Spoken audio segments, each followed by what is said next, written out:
race and indeed the crew of Unicef. Well folks, we thought it would take to 10:30 tonight to get us all home here.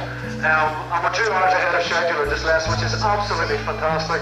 And a great tribute to our partners in the Foil Port and Assistant Race Director Mark Light and the whole gang and Foil Search and all the rest. So give them all a round of applause for just us Unicef arrive here. It's just I'm always amazed watching these guys right now because it's almost like watching a little village at work. Obviously, what do you call the things alongside? The fenders have to go out to protect the paintwork.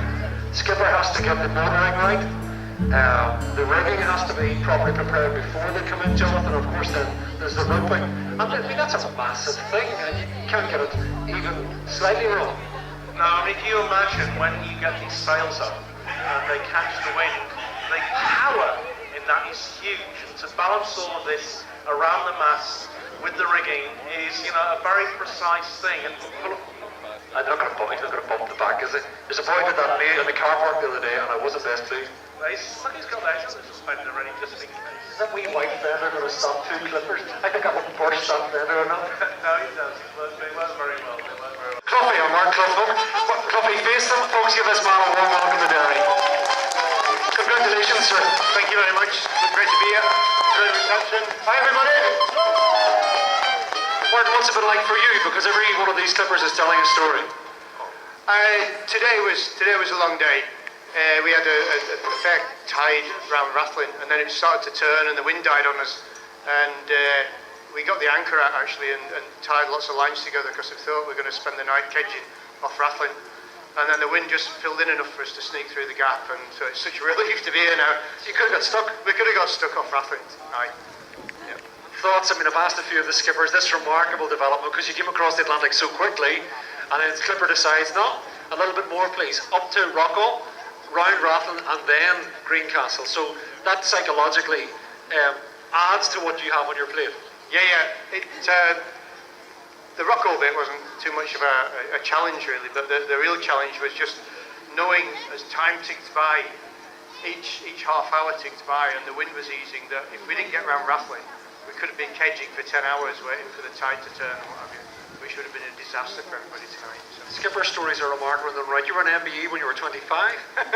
Say again? Were you an MBE when you were 25? I got the wrong story. I'm going through all the skippers in my mind tonight. That's Peter, of course. But listen, Mark, just finally before we ask the mayor to bring you formally, is this the man you're telling me about, Jonathan? Jonathan, paint the picture and set the scene. This man likes his bicycles. Well, yes, he likes a challenge, and he's taken on oceans and bikes. So he joined in Qingdao, China, cycled across the USA, sailed here, he'll cycle to Holland, and then he'll sail into London. He can tell you why. What's your first name? Simon. Simon. I guess in life you don't have time for much television. No, I get bored quite easily. But no, it's been a cool experience sailing across the Atlantic with these guys, especially a resilient crew. It's been a great experience to be on board and studying just how they kind of meet together as a team. So you cycled across America, and now you're going to cycle to Holland to meet them again. Yeah, so next week I will be setting off from here to Dublin. I think it's about 200 miles or something, and then I will then somehow get across the Irish Sea. I haven't quite worked it out.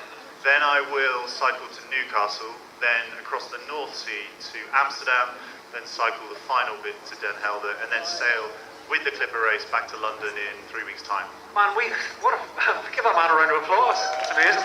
We get tired when we drive to Dublin, and you're taking the bicycle. That must be like just out of Dublin. That's a couple of hours. You know what? I do much better on the bike than I do on the yacht. I feel like a bit of a caged animal out there.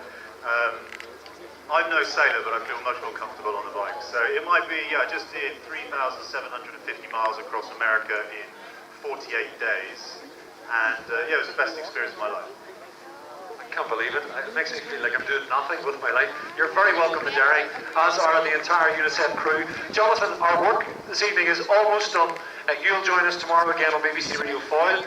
I'll be down here I'll be back in studio tomorrow at lunchtime. And just a reminder, our next Clipper arrival, all being well, 8:30 in the morning.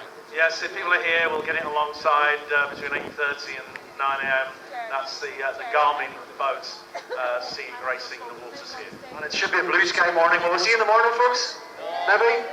Thank you so much. You've been absolutely brilliant. And I know how much it means